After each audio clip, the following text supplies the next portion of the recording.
pouco tempo, não tão pouco assim, mas há cerca de 10 anos, por aí, normalmente pegava a carteira para ser advogado quem, de fato, já na faculdade decidia ser advogado, né?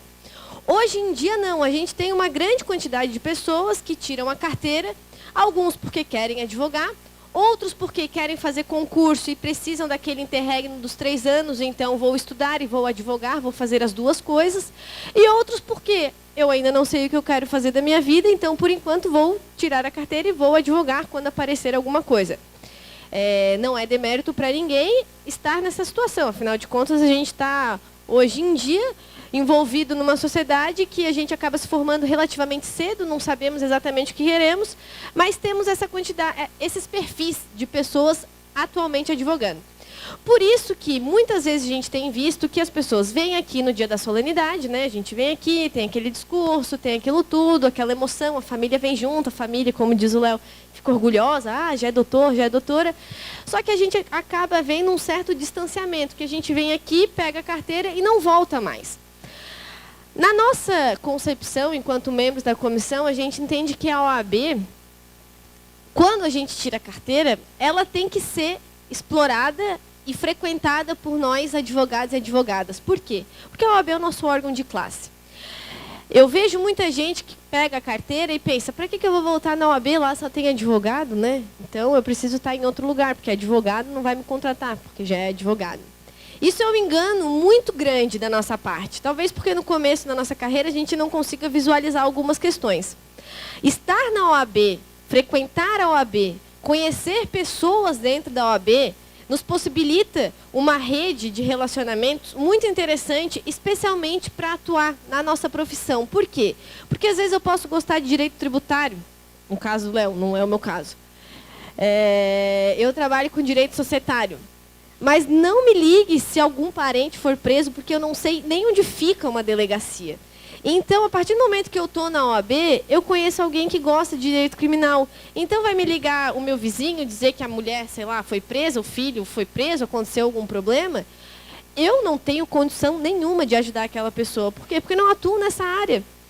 Mas conheço alguém da OAB, que eu sei que está lá na Comissão de Direito Penal, Direito Criminal, está na Acrimesc. Então, eu vou indicar essa pessoa que eu conheço, eu sei que atua, que é militante, que confio no trabalho. Da mesma forma que, a partir do momento que esse meu amigo criminalista está lá e vem um cliente que ele conseguiu soltar, mas agora está com um problema na empresa que ele quer abrir, vai me procurar e vai dizer, olha, eu não mexo com essa parte de direito civil, criminalista normalmente odeia direito civil, né? Diz que é muito difícil, que é insuportável. Mas vai procurar e vai dizer, olha, eu tenho uma amiga que trabalha com isso, então vamos lá. E isso é muito importante, porque no direito a gente tem uma porção de área, né, que a gente é capaz de atuar. Dificilmente no começo da nossa profissão a gente vai sair já especializado. Normalmente a gente vai ser um clínico geral, até a gente começar ali a pensar o que a gente quer e o que a gente não quer. Mas é nesse momento que a gente está clinicando geral que a gente vai vendo as nossas afeições, aquele tantinho ali do direito que eu gosto mais, que eu tenho mais afinidade, que eu queria estudar mais. E a OAB é uma excelente rede de relacionamento para isso. Por quê? Aqui a gente consegue trabalhar com os mais variados temas e conhecer os mais variados e diversos profissionais que atuam em todas as áreas. Direito do trabalho, direito de família. Então, venham para a OAB, participem da OAB, não só na comissão do Jovem Advogado. Daqui a pouco eu vou falar aqui. A gente tem, aqui na OAB de Santa Catarina, 81 comissões temáticas. Ou seja, tem comissão para todos os gostos. É importante que vocês venham participar dessas comissões, que vocês se interem sobre o assunto, que vocês participem, venham estudar, tem grupo de estudos, tem a ESA. A ESA é a Escola Superior da Advocacia. Ela ministra cursos, ela oferece uma gama de possibilidades enorme para os advogados. Então, voltem para a OAB, participem, porque aqui é a segunda casa de vocês. Qualquer problema ou qualquer dúvida que vocês querem tirar com relação ao exercício da profissão, a OAB é o lugar melhor para você conseguir dirimir essas questões que você vai enfrentar no decorrer da sua profissão. Por causa disso, a gente fez essa parte, uma apresentação uma apresentação, na verdade, institucional, que eu também vou deixar depois a cargo de vocês, algumas questões mais de apresentação mesmo, outras questões mais práticas, dos serviços que a OAB pode oferecer para vocês, e que às vezes a gente, ainda que integrante dos quadros da ordem desconhece, porque é tanta coisa que ela consegue nos fornecer e a gente fica meio perdido no começo e muita coisa a gente deixa passar, sendo que a gente poderia usufruir se tivéssemos conhecimento desde sempre. Então, rapidamente aqui, a OAB ela tem uma estrutura administrativa que ela é composta pelo Conselho Federal, o Conselho que fica lá em Brasília, o Conselho Seccional, atualmente o Conselho Federal é presidido pelo Dr. Cláudio Lamáquia, o Conselho Seccional, que são as OABs estaduais, né? Aqui temos a OAB de Santa Catarina, as subseções, Santa Catarina, além aqui desse prédio de Florianópolis, que é o prédio da seccional, a gente tem mais 47 subseções espalhadas pelo estado, e as caixas de assistente dos advogados. Ai, meu Deus. Deixa eu ver. Aqui. O Conselho Federal. O que é o Conselho Federal? É o órgão máximo. Lá em Direito do Trabalho, pelo menos na minha faculdade, a gente aprende lá aquela parte geral de Direito do Trabalho, aprende das federações, das confederações e tudo mais. A OAB funciona mais ou menos nessa lógica. Lá a gente tem, no Distrito Federal, o Conselho Federal. Cada estado leva ao Conselho Federal 3 conselheiros federais, né? Aqui de Santa Catarina, os nossos conselheiros federais é o Dr. João Tavares, o Dr. Tulo Cavalaz e a doutora Sandra Krieger. Temos 3 suplentes. Eles que nos representam a OAB de Santa Catarina lá no Distrito Federal. Cada estado tem essa representação de 3. Fazem parte, então, do Conselho Federal, além da diretoria, os conselheiros federais, os ex-presidentes e essas câmaras julgadoras que, na verdade, funcionam como se fosse uma espécie de STF, STJ dos processos administrativos da OAB. O último grau de recurso de processos administrativos que existe vai ser lá no Conselho Federal. Na OAB seccional, então saímos do DF, viemos para cá. O nosso estado, então, temos aqui a seccional de Santa Catarina. Ela é composta pelos conselheiros estaduais. Hoje em dia temos 42 conselheiros estaduais e foi aprovado na última sessão do conselho o aumento para 46, né? Mais 4 conselheiros estaduais, porque o número de conselheiros é proporcional ao número de advogados inscritos. Então, quanto mais advogados vão se inscrevendo nos quadros, vai aumentando proporcionalmente o número de representação desse conselho. As câmaras julgadoras, a diretoria, atualmente, não sei se todos aqui conhecem, mas a nossa diretoria é composta pelo presidente, Dr. Paulo Marcondes Brincas, que é o presidente da nossa seccional, Dr. Luiz Mário Bratti, é o vice-presidente da nossa seccional, Dr. Maurício Voss, que é o secretário-geral da OAB de Santa Catarina, a doutora Cláudia Prudêncio, a nossa mulher, representante feminina na diretoria, é a nossa secretária-geral adjunta, e o diretor-tesoureiro, Dr. Rafael de Assis Orne, que é o ministro das Finanças aqui da casa. Temos também como órgão aqui da OAB o Tribunal de Ética e Disciplina e temos as comissões, aquelas que eu falei, que tem 81, são 81 comissões. A última criada, por exemplo, é uma comissão presidida por uma jovem advogada, a doutora Gisele Ganem, que é a Comissão do Direito da Moda. Veja, a OAB tenta se aperfeiçoar e tenta se alinhar ao mercado. A questão da fashion law, eu desconheço, não trabalho com isso, mas é um ramo do direito que tem crescido muito, especialmente no eixo Rio-São Paulo, e tem se deslocado com bastante intensidade para cá, especialmente por causa dos parques Fabris ali, do Vale do Itajaí e tudo mais. É uma área que tem crescido no direito super nova. E aqui a gente conseguiu, encampado aqui pela comissão da OAB Jovem, a doutora Gisele fez TCC com relação a isso, ela já lançou um livro com relação a isso, ela tem 2 anos de advocacia, acredito, né? Abriu um escritório recente, trabalha com fashion law, estuda fashion law, vai para congresso e tudo mais. Ou seja, abriu-se uma comissão com essa temática específica, porque a intenção dessas comissões é exatamente conseguir abraçar as mais variadas searas que o direito é capaz de chegar. Oi? Eu tenho a mania de virar para lá.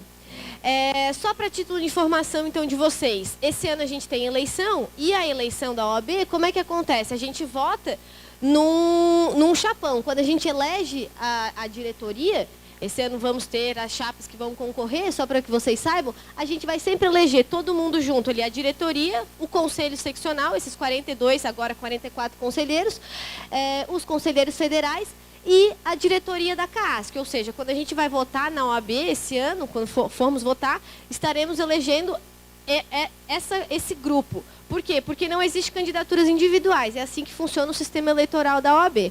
Tá? O voto é obrigatório, sob pena de multa, então é muito importante que a gente esteja atento e venha votar no dia da eleição. E temos aqui a gente conhece na eleição da OAB, é chamado chapão, porque a gente vota em tanta gente, não tem uma questão de, tem um candidato presidente, tem outro candidato presidente. Não, a chapa é única. Você vota na diretoria da OAB, você vota na diretoria da CAASC, você vota nos conselheiros federais, você vota no conselho pleno e você vota no conselho fiscal da CAASC. Esse ano vamos ter que exercer essa nossa obrigação estatutária de participar das eleições. O Tribunal de Ética e Disciplina é um órgão aqui de dentro da OAB e talvez o que a gente tenha que mais prestar atenção, embora a gente eventualmente não dê muita importância para ele. Por quê? Porque é no Tribunal de Ética e Disciplina que vão acontecer os processos administrativos, aqueles que estamos, infelizmente, todos sujeitos. Porque pode ter um cliente descontente, porque eventualmente podemos cometer equívocos, afinal de contas somos seres humanos, né? E isso pode acontecer. Então, o TED, que a gente chama, é o órgão responsável para julgar esses processos administrativos, tá? A secretária-geral adjunta, a doutora Cláudia Prudência, ela é a corredora-geral do TED. E hoje em dia o TED é presidido pelo doutor Anacleto Canã. Em Santa Catarina, gente, existem as sessões itinerantes. O TED é composto por 4 turmas, 3 comissões de instrução. E existe aqui a possibilidade de inscrição para a advocacia dativa. Já vou falar rapidamente sobre isso. O que acontece? No TED, então, como eu falei, é onde vão ser processadas as reclamações administrativas de cada um de nós. Um cliente pode reclamar, às vezes a gente pode tumultuar um processo, por exemplo, e o juiz pode oficiar a OAB pedindo para abrir representação contra o advogado. Às vezes o cliente pode entender que, eu achei que eu ia ganhar mais, então ao invés de ele conversar com você e pedir explicações, ele pode vir aqui diretamente fazer uma reclamação contra você. A gente está sujeito a isso, infelizmente. Às vezes você pode, sem querer, pegar um processo e esquecer que está com você, e daí também vai vir um ofício diretamente do fórum pedindo para abrir um procedimento administrativo. Todas essas questões são dirimidas aqui no TED, tá? O processo disciplinar, então, ele tem 3 fases: a instauração, a instrução, que acontece dentro das comissões das câmaras aqui da OAB, da própria OAB, e depois a gente vai ter o julgamento, que se dá no âmbito do TED. O processo administrativo do TED é como se fosse um processo penal. Ele tem um momento de defesa prévia, ele tem instrução probatória, ele tem dilação probatória, você é intimado, você precisa se apresentar, tem audiência de instrução e julgamento, se for o caso, inclusive. Então, é uma oportunidade em que o advogado, se reclamado for por terceiros, por ex-clientes, ou por clientes, ou por um juiz, ou por um escrivão, enfim, é a oportunidade que ele tem de se defender, para demonstrar para o órgão de classe e também para a própria conduta dele, que ele não exerceu nenhuma daquelas infrações. Importante dizer que, se você é julgado pelo TED e de fato reconhece alguma falta de você, você fica com essa informação no seu histórico profissional. Então, é bastante importante que a gente sempre tome as medidas necessárias para que nada disso aconteça, porque, afinal de contas, somos profissionais e dependemos da nossa reputação para exercer a nossa profissão. Só tem uma situação aqui no TED que, se você precisar fazer uma reclamação, aliás, nós também, como advogados, podemos fazer uma reclamação de outro advogado se entendermos que ele, enfim, está cometendo alguma infração ético-disciplinar, não tem problema nenhum. A grande questão é que, no TED, essas reclamações não podem ser de forma anônima, então você tem que se registrar sob pena de indeferimento e nem acolhida dessa reclamação. E ele ainda precisa ser um protocolo físico. Você precisa ainda vir aqui na secretaria do TED, que é aqui no térreo, lá no final, fazer esse protocolo físico, alegando ali os fatos pelos quais você julga que esse advogado precisa ser, enfim, precisa passar por esse procedimento. Tem uma situação que, tal como a defensoria pública, porque, né, no processo crime todo mundo precisa ter defesa sob pena de violação constitucional do direito de defesa e tudo mais, no TED existe a mesma coisa. Porque, às vezes, um advogado, alguém reclamou dele, ele já não advoga mais, ele se mudou, ele deixou a vida para trás e não se consegue mais encontrar esse advogado para intimá-lo dessa reclamação, dessa representação, para ele poder vir aos autos e fazer essa defesa prévia. Existe aqui o que a gente chama de advocacia dativa, de defensoria dativa do próprio TED, que todos nós podemos nos inscrever e participar como defensores ativos. Inclusive, é só se inscrever naquele e-mail ali, obted@ob, dígito Eu fui, durante os meus 5 primeiros anos, eu fui defensora dativa do TED. Isso é muito legal, porque permite que a gente conheça um pouco da nossa instituição. E quando eu recebo, na qualidade de defensora dativa, um processo administrativo para atuar, ou seja, eu vou defender um colega advogado que está sendo representado, mas que não se conseguiu intimá-lo, não se conseguiu contato com ele para poder fazer uma defesa. Eu posso, eu vou e vou defender ele, eu posso, se eu conseguir falar com ele, eu posso cobrar dele, enfim. Mas é uma oportunidade muito bacana para a gente poder aprender um pouco mais da nossa instituição, e também é muito legal da gente ver como os clientes podem vir aqui reclamar da gente. Eu já peguei situações muito bem demonstradas e situações visivelmente de clientes que estavam insatisfeitos porque perderam uma ação e queriam reclamar para o advogado. Então, é bem legal participar, dá um trabalhinho, mas é um primeiro começo para a gente conseguir ter mais conhecimento aqui da nossa instituição. Eu recomendo. Eu selecionei aqui algumas... Eu sei que todo mundo leu e aprendeu sobre isso quando a gente teve que estudar para a primeira fase da OAB, porque os cursinhos todos dizem que as 10 questões sobre o sistema OAB a gente tem que gabaritar, porque são as mais fáceis. Na prática, quando a gente começa a exercer a profissão, a gente esquece um pouco delas. Não por maldade, mas no exercício cotidiano ali, a gente às vezes cai em armadilhas que, se a gente não parar para pensar, eventualmente podemos ser de novo reclamados em certas situações. Eu não botei todas do artigo 34, que é o artigo do Estatuto da OAB, que dispõe sobre as infrações ético-disciplinares. Eu selecionei algumas que eu julgo, quando comecei a exercer a profissão, são as que mais a gente talvez possa passar batido pensando que não está cometendo uma infração.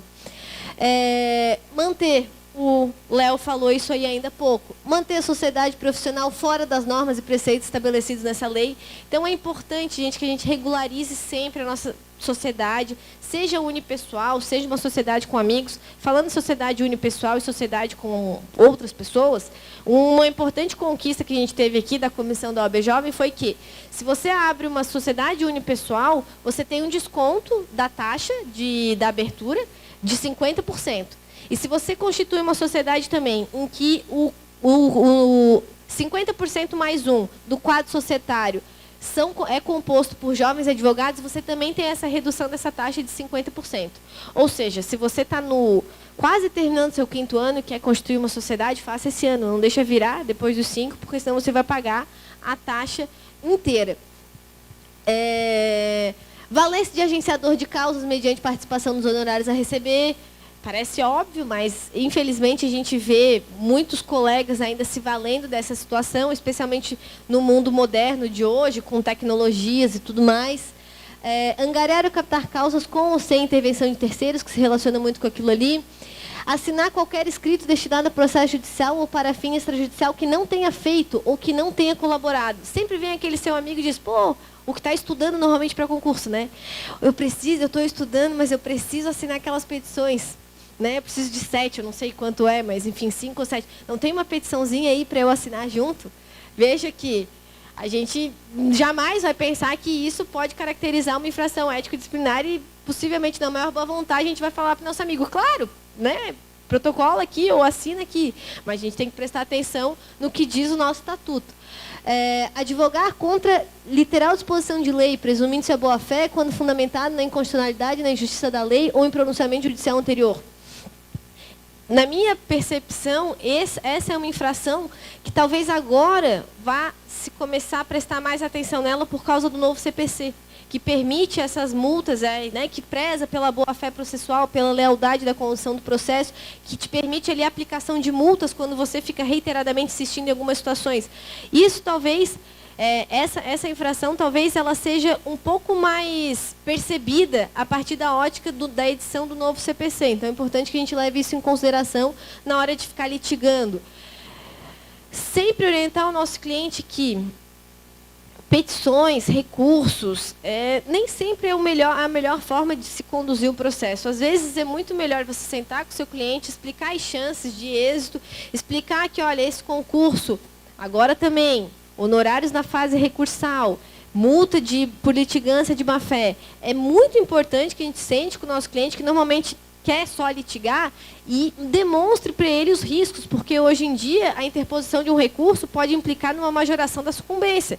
E na hora ali que ele está com raiva, que ele levou uma decisão, ele quer que você recorra. Na hora que chegar a conta da sucumbência que aumentou, a primeira pessoa que ele vai reclamar e vai falar mal é de você. Não é da parte contrária. Ele vai dizer, meu advogado não avisou que eu ia ter que pagar mais recurso, eu não aconselho ele para ninguém. Você vai sair ainda como vilão da história. Então é importante que no desempenhar da nossa função, a gente sempre advirta os riscos do nosso cliente. É claro que a decisão final é dele, afinal de contas estamos apenas atuando na qualidade de procurador. Mas é importante que a gente registre, que a gente advirta eles. Outra coisa, estamos acostumados aqui na faculdade a conversar com as pessoas, advogar para a família, advogar para o primo, advogar para o vizinho, todo mundo se adora, todo mundo é muito legal. Não, vou fazer isso, vou fazer aquilo. Nunca, jamais, em tempo algum, deixe de formalizar qualquer prestação de serviço. Nunca, assim, ó, o seu primo que te ama, na hora que chegar a conta, ele não vai te amar tanto. Então, sempre, mas sempre, faça um contrato por escrito. Não importa se é sua mãe, não importa se é seu pai, até para fins de tributação, para ficar mais fácil também, né, Léo? Porque depois você não precisa ficar lá procurando no extrato bancário. Para a sua vizinha que te viu nascer e agora você está fazendo um favorzinho para ela com tratim, sei lá, está dando problema no celular. Ou o seu tio-avô que pegou um avião e teve overbooking, enfim. Não importa, por mais simples que seja, formalize a prestação do seu serviço, sob pena de você se incomodar. Porque na hora que eles precisam ajuizar uma ação, você é lindo. Na hora que você chega com a conta, nossa, não sabia que era isso.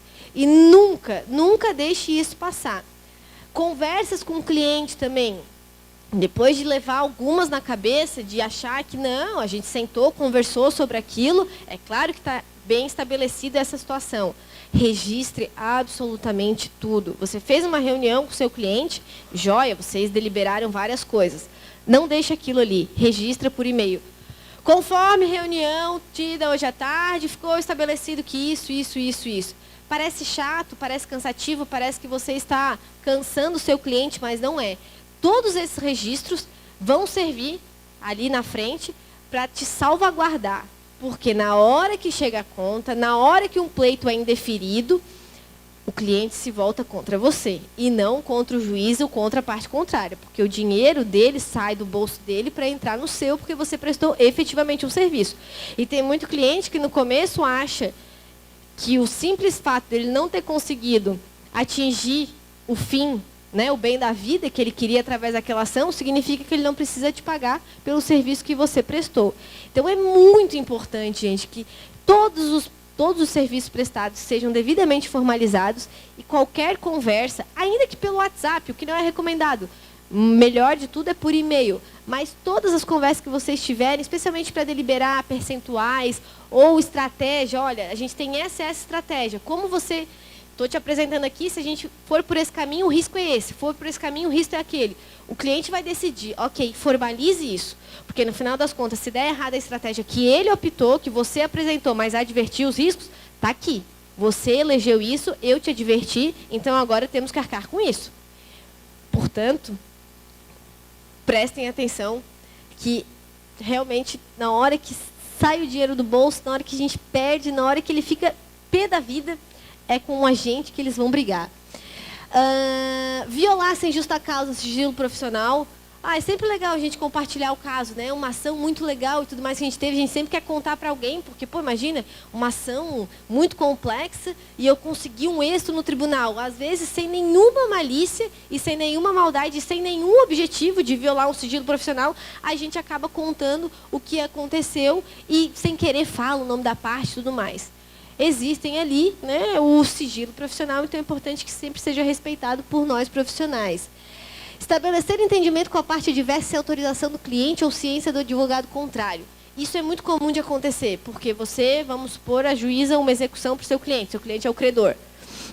O devedor vem e faz contato diretamente com você, ou então faz uma linha cruzada, ou então chega, se apresenta, você acha que está falando com o advogado, mas na verdade é a parte, e você acaba fazendo um acordo sem essa comunicação que deve ser de advogado para advogado. Porque você não pode falar com o representado do seu colega advogado, da parte contrária, sem a presença do advogado, sob pena de você violar essa previsão. E, normalmente, as partes, devedor especialmente, tá? Vai te procurar. Vai te procurar sem advogado, vai dizer, estou indo aí, eu queria tentar fazer um acordo e tudo mais. Então, sempre prestem atenção nisso, para não correr o risco de, sem querer, você fechar um acordo e daí as partes não tinham se comunicado antes e você ainda acabar tendo problemas por causa disso. Abandonar a causa sem justo motivo ou antes de decorridos 10 dias da comunicação da renúncia. Lá no CPC tem aquela previsão, né, que se você quiser renunciar à procuração, ali os poderes que lhe foram otorgados, você precisa notificar e após notificação formalizada, você responde ainda por 10 dias. Então, sempre presta atenção, não é enviei a notificação, estou liberado. Não, porque se nesse meio tempo abrir um prazo e você não prestou atenção e o seu cliente também não prestou atenção e não constituiu um novo advogado, você é responsável pela perda desse prazo. Então, a gente tem que prestar sempre atenção nisso e fazer direitinho o cômputo desses 10 dias. Fazer publicar na imprensa desnecessária habitualmente alegações forenses ou relativas a causas pendentes. Hoje em dia, isso aí é uma questão muito difícil, né? De saber o que extrapola o limite do Código de Ética e o que não extrapola. Recentemente tivemos aqui, não aqui, mas né, nacionalmente, o caso do advogado que deu entrevista, com aquele banner lá atrás. A intenção do Código é sempre prever, dispor sobre a advocacia de uma forma que ela seja o tanto mais neutra possível. Por quê? Porque se parte do pressuposto que a advocacia não é uma relação de consumo, é uma relação de confiança. E a advocacia quer sempre manter esse status de confiança. Alguém está te contratando porque confia em você. E nós temos uma obrigação de meio, não de resultado. Portanto, não podemos vender resultados, não podemos vender sentenças favoráveis ou não podemos vender direitos. Por isso, essa importância, essa preocupação de fazer com que o profissional se resguarde dos meios de comunicação o máximo possível, porque a intenção é que não seja algo vendável. É diferente, por exemplo, dos Estados Unidos, que você vai lá e você vê outdoors vendendo, faça aqui, yes, you can. Como é que é o nome? O Soul Better... Better Call Saul, exatamente, que é um seriado que fala do advogado e tudo mais. A nossa legislação é muito diferente e não permite esse tipo de exposição. Por quê? Porque a intenção é resguardar a atividade da advocacia nessa questão da confiança. Por isso, a gente tem que tomar cuidado com isso. Embora seja bastante difícil hoje em dia também, porque temos as redes sociais. Não é proibido ter página em rede social, mas sempre tem que se obedecer e prestar atenção nesses limites de bom senso e propaganda. Essa questão das redes sociais é muito imbricada ainda. Os TEDs eventualmente se debruçam sobre novos casos e não conseguem estabelecer um limite objetivo do que pode e o que não pode. Por quê? Porque é difícil mesmo, né? Mas sempre prestem atenção e procurem. Amanhã o Alessandro vai falar um pouco dessa questão do marketing, né? Que a gente não pode falar em marketing para advogados, no caso. Mas amanhã ele vai trabalhar um pouco sobre isso e ele vai falar um pouquinho mais para vocês sobre essa questão de atuação nos meios de comunicação. Também lembrando que o Estatuto é de 1994, naquela época nem Orkut existia. Então, era muito mais fácil você prever isso. Hoje em dia, a situação, a sociedade mudou e tem esse novo regramento e essas novas dúvidas, né? Porque se você, eu queria que um advogado viesse e falasse o que eu posso e o que não posso fazer na rede social. Impossível achar esse cara, porque não se sabe, não se tem esse limite objetivo do que pode e o que não pode. Mas a intenção é sempre respeitar as questões da sobriedade, da ausência de propaganda, de divulgação com o fito de captação de cliente ou de venda de um serviço. Não, vai dar certo, você pode me contratar e isso você vai conseguir o seu direito, por exemplo. Receber valores da parte contrária ou de terceiro, relacionados com o objeto do mandato, sem expressa autorização do constituinte. A partir do momento que vocês tiverem uma procuração outorgada, vocês vão protocolizar nos autos, vão fazer todo o processo, finalmente ganhamos, finalmente conseguimos que a parte contrária depositasse o valor que a gente estava perseguindo nessa ação, nessa execução ou nessa ação de cobrança. Vamos pedir a expedição do alvará. Tem juiz que é bem diligente e antes de emitir o alvará, vai olhar na sua procuração se você tem poderes específicos para receber alvará, para sacar alvará. Normalmente a gente está acostumado a fazer o quê? Vem o cliente, se a gente não parou ainda, especialmente no susto, quando a gente começa, vem o primeiro cliente, a gente não parou para organizar, fazer um planejamento na nossa vida profissional. Primeira coisa que a gente faz, olha, uma procuração, onde é que eu vou pegar uma procuração? No Google. E daí eu vou lá, vou pegar uma procuração, vou adaptar, botar a fonte que eu gosto mais, fazer um recuo, botar minha folha timbrada, mas não vou observar ali os poderes que estão me dando de forma efetiva. Então, se você quer sacar um alvará para depois fazer esse repasse para o seu cliente, você precisa especificar na sua procuração esse poder em especial, que é um poder específico. Tem muito juiz que, procurações genéricas, procuração para isso, isso e aquilo, sem esse poder específico, não libera alvará para os advogados. Ao passo que você tem essa obrigação de especificar, você também tem a obrigação de prestar contas com o seu cliente. Não basta que você saque esse alvará e repasse para ele. A não ser que ele esteja muito satisfeito com isso, mas se eu contrato alguém que eu permito que pegue para ele, para depois me repassar determinada quantia, eu, como cliente, vou no mínimo exigir uma prestação de contas, para ele me demonstrar o porquê que eu estou recebendo aquele valor e não aquele valor. Então, é muito importante que, nesse momento, sempre quando a gente recebe um alvará, a gente faça essa prestação de contas para o nosso cliente. Eu já peguei 3 processos aqui, enquanto advogada da ativa do TED, que a reclamação era exatamente essa. O cliente estava insatisfeito porque achou que recebeu menos do que deveria receber. Porque, enfim, às vezes eles botam uma coisa na cabeça e a gente não sabe por quê. E o advogado não fez, de fato, a contraprestação. E ao invés de ele reclamar direto com o advogado, ele veio fazer uma reclamação aqui. Consegui absolvê-lo por quê? Consegui contato com o advogado, conseguiu fazer as provas e tudo mais. Mas veja que é toda uma importunação por uma medida que ele não adotou quando deveria ter adotado, que é exatamente fazer essa prestação de contas.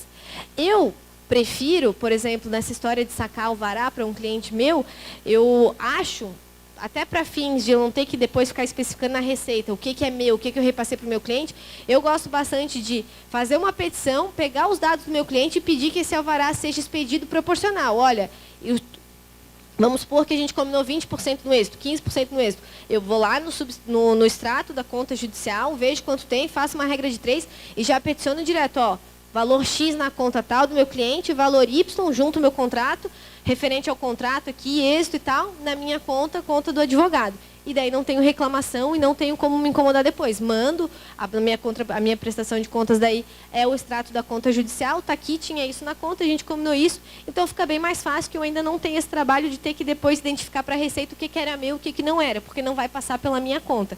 Eu aconselho isso para quem começar a trabalhar com essa expedição de alvará. Por quê? Tudo isso por quê? Porque também a infração ética locupletear-se, por qualquer forma, à custa do cliente ou da parte adversa, por si ou interposta pessoa. Exatamente, visa coibir essa apropriação indevida dos valores que, na verdade, não são nossos, são do nosso cliente, e por isso a gente precisa fazer essa contraprestação. Recusar-se justificadamente a prestar contas ao cliente quantias recebidas dele ou terceiros por conta. Volto aí, para ver como tem essa insistência na necessidade da gente prestar contas para o nosso cliente ao final do processo. E uma questão importante, especialmente para os jovens advogados e advogadas, é deixar de pagar as contribuições, multas e preços de serviços devidos à OAB, depois de regularmente notificados a fazê-lo. Ou seja, atrasar a anuidade é uma infração ético-disciplinar. Então, talvez uma das contas que a gente tenha que sempre deixar em dia é a nossa anuidade com a OAB. A anuidade essa que para jovens advogados e advogadas tem um desconto progressivo regressivo, né? No primeiro ano, automaticamente você ganha 50%, 40%, 30%, 20%, 10%. Eu sei que nem sempre é possível no começo, mas se você ainda paga em cota única, você paga o desconto, 50%, mais o desconto cota única, que hoje em dia acho que está à beira dos 12, alguma coisa por cento. Ou seja, se a gente conseguir se programar, na nossa primeira anuidade, a gente paga ela com quase 65% de desconto. Então, é bastante vantagem. Também é uma conquista não tão recente, mas é de 2013 para frente, essa questão do desconto. Antes, para a gente conseguir o desconto, a gente tinha que participar de vários cursos na OAB, pegar os certificados, fazer um processo administrativo, dizer que somamos a quantidade de ponto X para a gente conseguir esse desconto. Sendo que a maioria desses cursos eram pagos. Então, nem valia a pena, sabe? Porque daí o que você gastava no curso, você às vezes dava aquela economia. Então, você não se, nem se prestava a isso. Hoje em dia, graças a essas novas gestões, a gente conseguiu esse desconto incondicional. Como eu falei ali antes, as comissões, eles são órgãos saindo do TED, né? As comissões também são órgãos da OAB, eles prestam assessoria, temos 81, e cada membro, cada comissão tem uma forma de aceitação dos membros. A comissão do Jovem Advogado, por exemplo, da OAB Jovem, quer participar? Participe. As reuniões normalmente são mensais das comissões, mas tem comissão que tem outras formas de aceitação dos membros. Vai depender de cada presidente. Os presidentes de comissão são nomeados pela diretoria. Então, eu aconselho vocês a irem no site da OAB, lá vai ter comissões. Vai ter todas as 81 comissões, basicamente o que elas trabalham. E mandem e-mail para essas comissões, se vocês têm interesse em participar de alguma, mandem e-mail para esse endereço eletrônico, dizendo, olha, eu tenho interesse em participar da comissão de arbitragem, por exemplo. Ele vai encaminhar para o presidente da comissão de arbitragem, que vai te dar um retorno. Já estamos com a lotação cheia, ou não, venha participar, nossas reuniões acontecem nos dias X, Y e Z. Então, se vocês têm interesse, participem. As comissões é uma excelente porta de entrada para quem quer participar aqui dos quadros da ordem. Outra questão aqui, a central de atendimento que a gente tem foi criada aqui nessa última gestão, e o que a gente disponibiliza? Secretaria, Tesouraria, TED, Ouvidoria, ESA, Eventos, Fiscalização, Assessoria, Consultoria Jurídica e Defensoria da Ativa.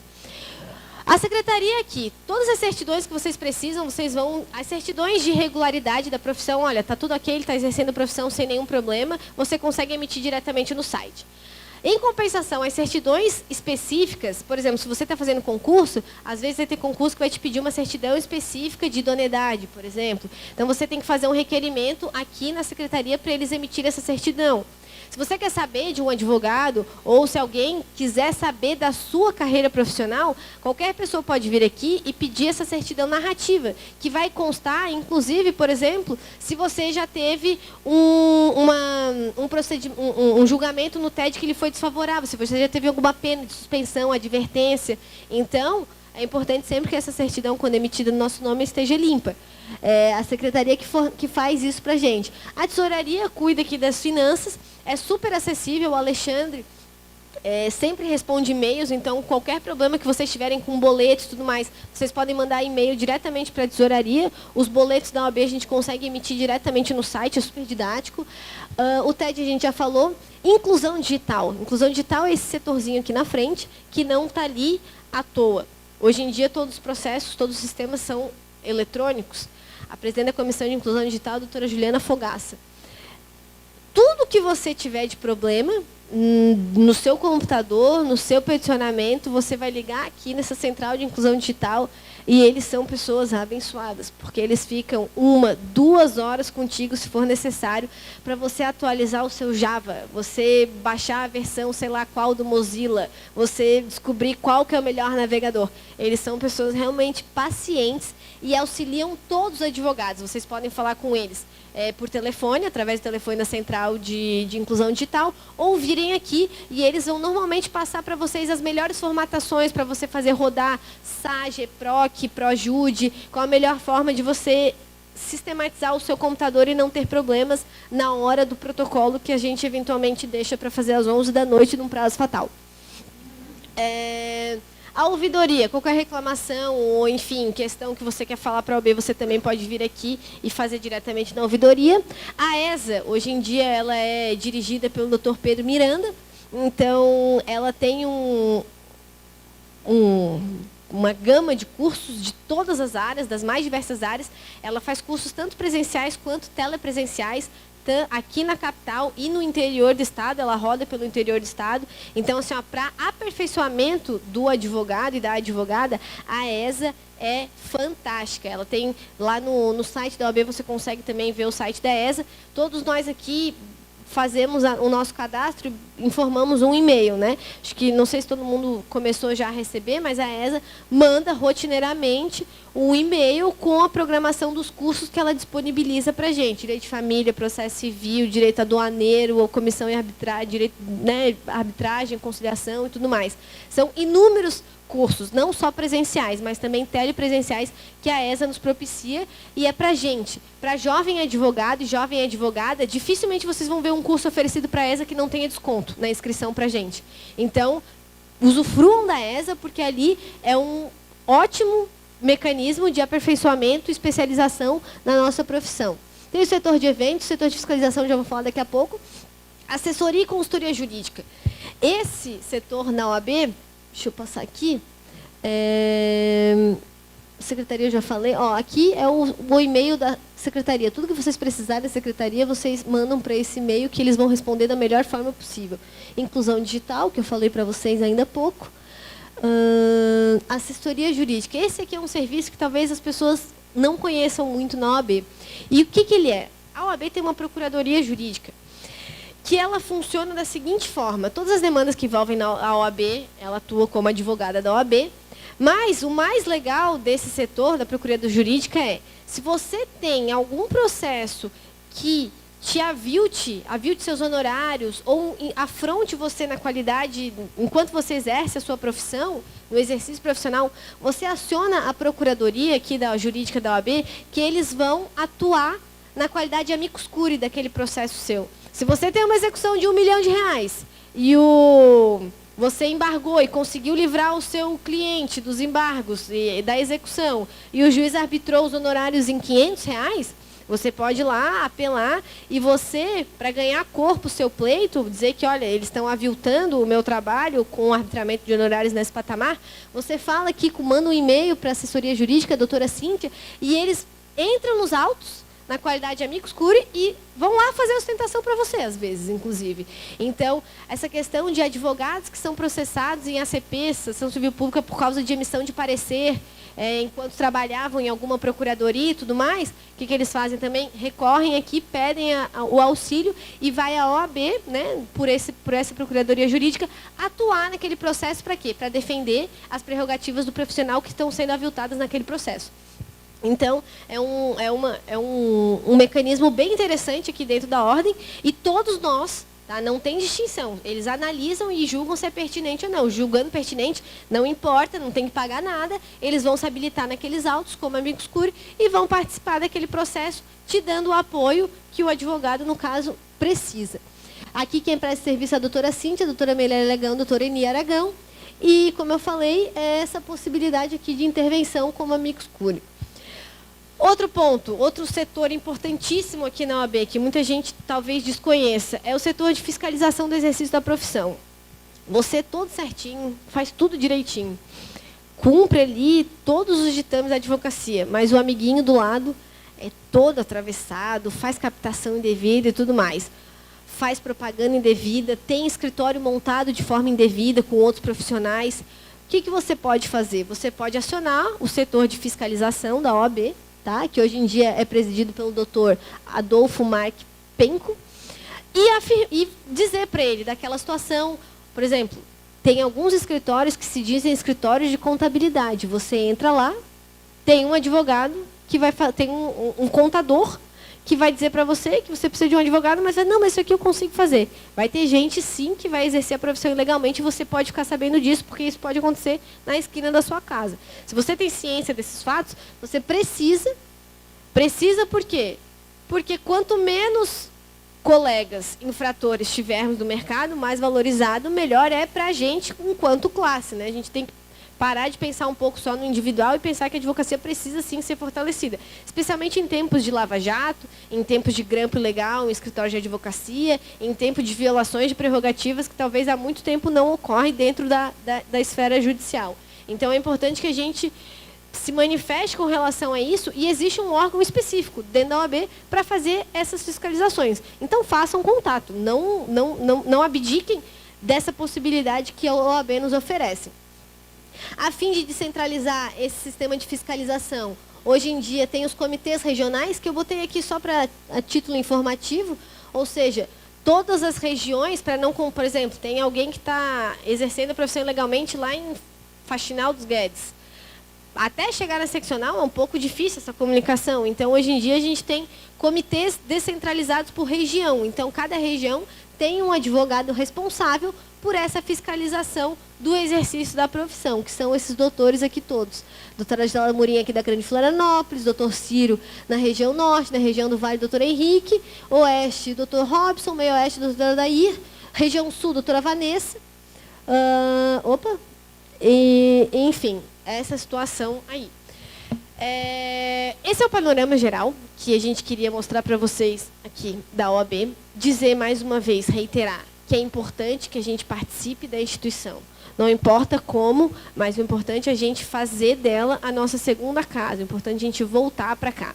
E eu só queria fazer um gancho com o que o Léo falou aqui rapidinho, que outra coisa que é muito importante a gente fazer no começo da nossa profissão é identificar o tipo de profissional que eu sou. A gente, muitas vezes, no afã de começar a advogar, a gente não para pensar qual que é o nosso perfil. E eu, durante muito tempo, fui presidente da Comissão do Jovem Advogado, da OAB Jovem, e eu recebia muitos e-mails e muitas dúvidas. Olha só, abrir o escritório não está dando certo e tudo mais. E comecei a perceber que a gente pega a carteira e no outro dia a gente quer ajuizar uma inicial, porque a gente tem essa cultura litigante da faculdade, né? Agora que está se começando a pensar numa forma conciliatória e tudo mais, devido ao colapso do judiciário, e porque, né, vai mudando a cultura. Mas a gente tem essa beligerância assim, no começo. Daqui a pouco vocês vão ver que um acordo é melhor do que qualquer ação. E a gente quer fazer isso. E a gente quer peticionar hoje, quer peticionar amanhã. O sucesso do profissional é se no primeiro mês eu tenho 4 iniciais ajuizadas.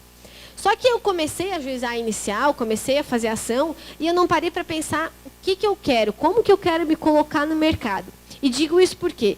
Porque você pode ser, como o Léo falou, um advogado autônomo, que constitui a sua sociedade unipessoal ou atua de forma autônoma. Você pode procurar, de fato, uma empresa que te contrate na condição de seletista, ou você pode entrar para um escritório já estabelecido. Você pode optar por ser um advogado associado, por que não? Isso não é demérito para ninguém. Eu, por exemplo, não tenho perfil empreendedor. E desde o começo eu soube, eu preciso entrar num escritório que já esteja tudo pronto. Porque eu não tenho condição nenhuma de organizar, ver fluxo de gestão e pensar em qual nicho eu quero atuar. Eu não tenho esse perfil, eu não sei me vender, não sei ir lá num lugar captar um cliente, fazer uma conversa, deixar um cartão. Eu tenho um bloco de cartão que se eu distribuir um na vida, foi muito. Porque eu não consigo, tenho essa dificuldade. Agora eu consigo fazer 90 prazos num dia, assim, me dá qualquer problema que eu consigo me virar nos 30. Por quê? Eu consegui, no meu primeiro ano, fiquei pensando, não sabia o que eu queria, não sabia como fazer, mas consegui identificar esse meu perfil. E é muito importante que todos vocês façam isso agora no início. Abrir um escritório não é só conseguir ação, é você saber gerir um negócio que é teu. Saber gerir um negócio que é teu é pensar em custo, é saber quanto que vai custar o aluguel, isso e aquilo, e se você depois vai receber uma quantidade suficiente de dinheiro, faturamento suficiente para você conseguir pagar aqueles custos. É saber se, nossa, está tendo muito trabalho, eu preciso contratar alguém. Saber gerir é saber pensar se você vai precisar contratar um novo advogado ou um estagiário.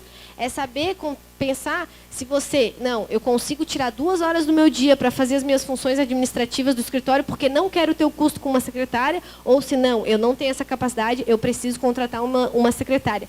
Isso parece simples, mas não é. Porque, como o Léo bem falou, a gente não aprende isso na faculdade. Na faculdade, a gente aprende a distribuir petição inicial. Mas a gente não aprende a cuidar do nosso negócio. E abrir um escritório é ter um negócio próprio. E, a gente bem sabe, não tendo sucesso no nosso negócio, a gente acaba tendo problemas de mantê-lo. Outra questão é, também se tem muito na cabeça que ter sucesso profissional significa ter uma porta com uma placa com o meu nome. Nossa, agora eu arrasei. Não.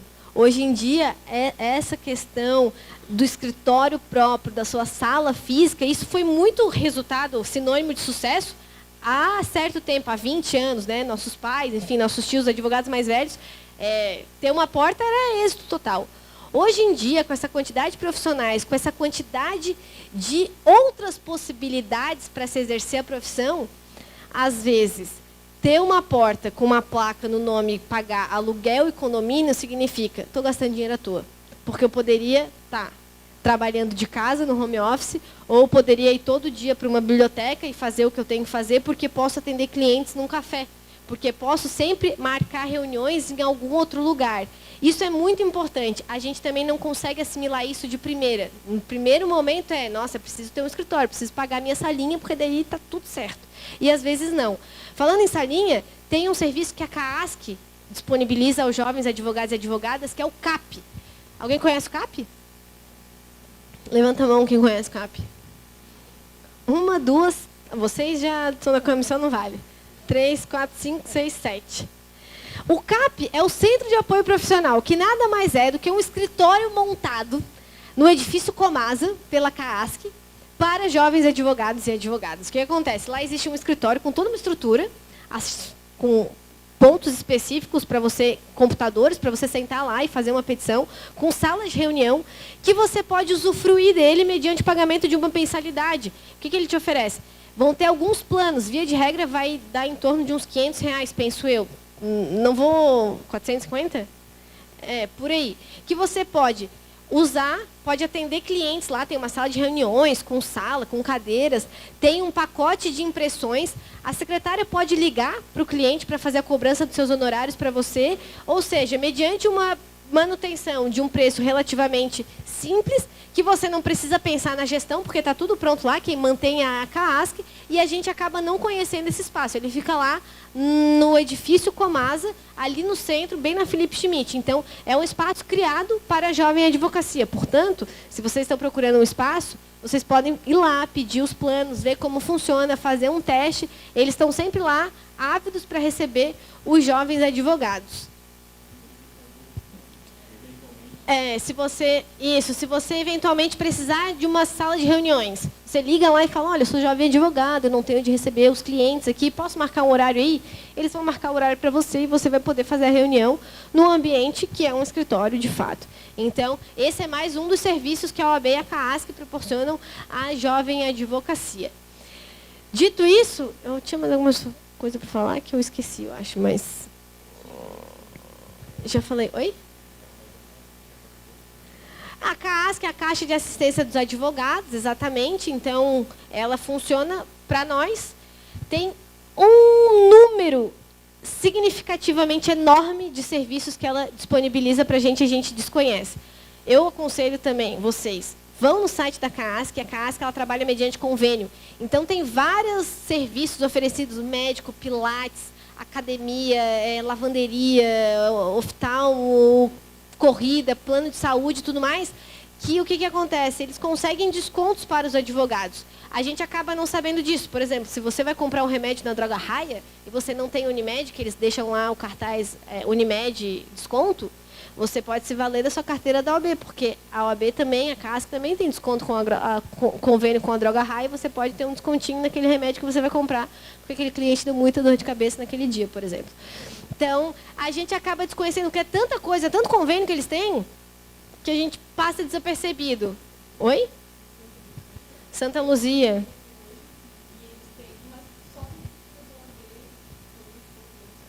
Ela está falando aqui que no Santa Luzia, se você não tem plano de saúde, você pode ir lá, apresenta a carteira da OAB, também tem um desconto significativo. A OAB também proporciona um plano de saúde com tarifa, com preço diferenciado, porque é para os advogados. Outra coisa que a CAASC consegue nos ajudar, deixa eu ver. Junto com o CAP, na verdade, lá no edifício Comasa, tem um consultório, um centro clínico de médicos, que algumas especialidades, bastantes algumas, que você pode marcar consultas mediante desconto de 50% só pelo simples fato de você ser advogado. E a gente, às vezes, não sabe disso. Então, procurem... acabei de falar. Então, prestem atenção nisso, procurem as informações no site da CAASC. Porque lá você vai ter assim, clínicas médicas, ele vai te dar toda a lista por região, capital, interior do estado, dos estabelecimentos conveniados, lavanderias, enfim, as mais variadas situações. A Caixa de Assistência serve para isso, para prestar essa assistência para os advogados. Ela tem um aplicativo que você pode baixar no seu celular e nesse aplicativo você pode visualizar todos esses convênios que a Caixa disponibiliza para a gente. Existe também, por exemplo, a licença maternidade, que você, enquanto advogada, se você vier a ter filho, você consegue o afastamento profissional e consegue que a Caixa, mediante um convênio agora firmado pela Comissão da Mulher Advogada, te auxilie nesse período de amamentação. Outra coisa, vou falar aqui em nome do meu amigo, presidente da OAB Prev, doutor Esair Meurer. A OAB não é um órgão da OAB, é um órgão separado, tem pessoa jurídica própria, diretoria própria, existe a OAB Prev, que é a previdência privada do advogado. A gente é advogado, início de carreira, jamais pensa em fazer algum recolhimento para a nossa previdência. Depois que eu comecei a ver as questões da OABPrev e que o Esaí fez uma simulação que durante meus 4 primeiros anos eu não contribuí nada e eu perdi algo em torno de, sei lá, quase 400 mil reais no final da minha aposentadoria, lá no fundo que eles conseguem fazer para ti, eu pensei, nossa, a gente realmente precisa pensar na nossa aposentadoria muito antes. A OABPrev está aí para isso. Liguem para a OABPrev, o consultor vai até vocês, eles fazem simulações de quanto vocês podem contribuir e a quantidade de tempo que vocês contribuem, quanto isso vai reverter para vocês de renda no momento da aposentadoria. Fora o seguro-acidente, que se você vier a sofrer algum acidente e ficar impossibilitado de trabalhar, você consegue também ter esse benefício. Então, é importante que a gente pense nisso. E, por fim, e não menos importante, existe também o Sicoob Advocacia, que é uma cooperativa de crédito que tem as taxas muito melhores do que qualquer instituição bancária existente, pública ou privada, não tenho nenhuma dúvida disso, e tem um sistema de atendimento fantástico para o advogado. Você consegue resolver basicamente tudo por e-mail, as gerentes são maravilhosas, e eles têm conta diferenciada para jovem advogado, que você não paga manutenção, não paga taxa de manutenção. Eles têm uma linha de crédito especial de R$3.000 para advogados em início de carreira, e eles têm um atendimento assim, ó, diferenciado demais, que vale muito a pena. Inclusive, pelo próprio Sicoob, vocês conseguem abrir conta de pessoa física, pessoa jurídica, dependendo da modalidade que você vai exercer sua profissão. Você consegue emitir boletos num valor mais abaixo do que as outras instituições para você fazer a cobrança dos seus honorários. Boleto é sempre bom, que você só envia para o cliente e não tem maiores problemas de ter que ficar ligando e falando, sabe aquele valor lá? Então, é interessante a gente sempre trabalhar com boletos. E é um serviço também prestado para a advocacia. Portanto, conheçam o Sicoob, vale muito a pena. Existe uma agência aqui dentro da sede da OAB, uma do lado da catedral, outra do outro lado. Mas a comunicação com o pessoal do Sicoob Advocacia, porque atendem só advogados, é fantástica. A maioria das coisas vocês conseguem resolver por e-mail com as suas gerentes. Dito isso, gente, eu quero agradecer a presença de todos vocês aqui nessa segunda edição. O meu assunto é um pouco mais chato do que o do Léo, porque, na verdade, o Léo é uma questão mais prática, né? Aqui eu fiquei na função de apresentar um pouco a instituição para vocês, de tentar mostrar o que a instituição tem a oferecer para todos vocês. Reitero o convite de que vocês façam parte, voltem para cá, frequentem a OAB, porque ela, de fato, é a segunda casa de vocês. Dito isso, fico à disposição, se alguém tiver alguma dúvida, quiser fazer alguma pergunta e tudo mais, fico à disposição.